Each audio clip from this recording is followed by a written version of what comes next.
Sup, my dudes, Valk here. Today we're going to be going over Nilou. Now, I have not seen anybody talk about this character. I've not seen, normally you can see, little fandoms pop up. You can see, rave reviews. I saw this character come out, and then nothing happened.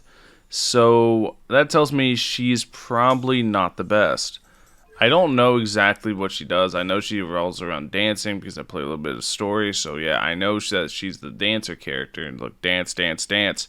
Everything says dance in it, except for her last passive. So, yeah, I'm assuming that has stuff to do with that, but let's go ahead, let's get into it. 3 hits, charge attack, 20 stamina, that's a really low cost for a charge, 100 multiplier on charge, that's pretty decent. Is that max HP? That's not good. So, Hoyo, well, historically is very bad at max HP damage, so let's go ahead, let's read it.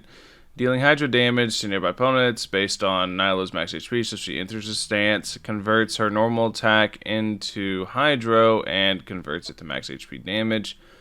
While she's in a state, her normal attacks and elemental skill will cause her into sword dance and whirling steps respectively. So use her elemental skill to enter whirling steps, but you don't use her charge attack at all. Just normal attack and elemental skill. Okay, sword dance, 1 hit, 2 hit, and then sword dance unleashes a luminous illusion that deals hydro damage on the 3rd dance step to opponents it touches and grants Nilou the lunar prayer effect. Lunar prayer duration. What is lunar prayer? The effect converts Nilou's normal attacks into sword dance techniques, and her final hit will unleash the luminous illusion. So you have to do 1, 2, 3, you gain Lunar Prayer, then you have to do 1, 2, 3 again to be able to actually get that, okay. And then, if you use Whirling Steps, Nilou unleashes a whirling water wheel that deals AoE hydro damage, creates Tranquility Order that follows your active character around and applies wet to opponents within its AoE, so just a wet applicator with it for 12 seconds. So the whole thing is a 10-second uptime, with an 18-second cooldown. And you can basically have lingering effects with Lunar Prayer, Tranquility Aura, with 12 seconds, 8 seconds respectively. So you can have basically 100% uptime of it. That's nice, but I don't like split scaling with Hoyo. Because the thing is that she obviously, her base stuff scales off attack. It actually looks like it's not split scaling. It looks like it's pure max HP. Begins to dance for faraway dreams, causing a lotus of distant waters to bloom, dealing AoE hydro damage based on Nilou's max HP and applying the lingering Aeon effect to all opponents hit. After an interval, opponents affected by lingering Aeon will take hydro damage. So she's meant literally just to, that's actually pretty good though, 22.5 at level 1. But she's meant to just constantly apply hydro and be a pure max HP DPS. That's interesting. When all characters in the party are all Dendro or Hydro, and there's at least one, holy, they wrote a book for this passive. The completion of the 3rd dance step in Nilou's dance of whatever the hell that is, will grant all nearby characters the Golden Chalice's bounty for 30 seconds. Characters under the effect of gold will have the elemental mastery of all nearby characters by 100 for 10 seconds whenever they are hit by Dendro attacks. Okay. Also triggering the Bloom reaction will create bountiful cores instead of Dendro cores. Such cores will burst very quickly after being creative and have larger AoEs. Bountiful cores cannot trigger Hyper Bloom or Burgeon, but they share an upper numerical limit with Dendro cores. Bountiful core damage is considered damage dealt by Dendro cores produced by Bloom. Okay. Every 1,000 points of Nilou's max HP above 30,000 will cause a damage dealt by Bountiful. Increased by 9%. Maximum achieved can be 400%. So you basically just want to go...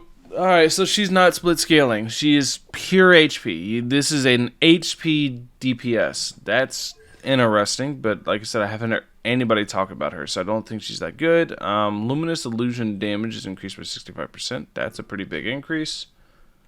It's just straight up increased by 65%. That's nutty for a C1. After characters affected by Golden Challenge's bounty deal hydro damage to an opponent, that opponent's hydro resistance will be decreased by 35%. Triggered bloom reaction deals damage. Their dendro res will be decreased by 35%. That's also pretty good. At the third dance step of whatever pure red hits opponents, Nilou will gain 15 elemental energy, and damage from her ult will be increased by 50%. That's really crazy. For every 1,000 points of max HP, crit rate and crit damage can go up to... So basically, it's 30% crit rate and 6% crit damage off C6. For C6, that's kind of not, like, crazy. I mean, 30-60 is a lot. Don't get me wrong. It really is. But that's C6. For $1,000, you get an artifact. Like... Because it reminds me a lot of Arataki Ito's C6, right? Yeah, it gets 70% crit damage. But the main thing for Arataki Ito's C6 is the 50% chance to not consume the stacks. That ends up making it very valuable. This one's literally just a circlet. Like, a little bit better than a circlet. It's an additional one. Like, I don't know. I guess it lets you forego a circlet, so you can just go pure max HP percent on everything. Which is interesting. But, yeah. Okay, so how do I feel about her? I would have to see her in action. I'm not gonna lie to you guys. I would have to see, her normal attack is virtually useless. You're only gonna use skill and ult with her because you're gonna be building pure max HP, so anything that scales off attack like this is... So you're going to be just using her while her skill is up and while her ult is up. And you're going to be using that to try to proc stuff. I'd have to see it in action because I literally, like, I'm not even joking with you guys. I've seen a lot of people talk about Nahida. I saw all the hype around Nahida. I even seen people, like, talk about how disappointed they were with Sino. I've seen people just gush over how fun Scaramouche is. I've seen that. I even seen some people talk about Tainari. But I have not seen a single person talk about Nilou. So, I'm going to be real. I don't know if she's good or not. Kit scene's interesting. This is an actual pure max HP DPS. It's not split scaling like the others. It's actually pure max HP DPS, which is very interesting. I'm very curious to see how she does. So let me know your experiences with Nilou in the comment section below. If you got her, let me know. Genuinely curious. I have not seen anyone talk about this character.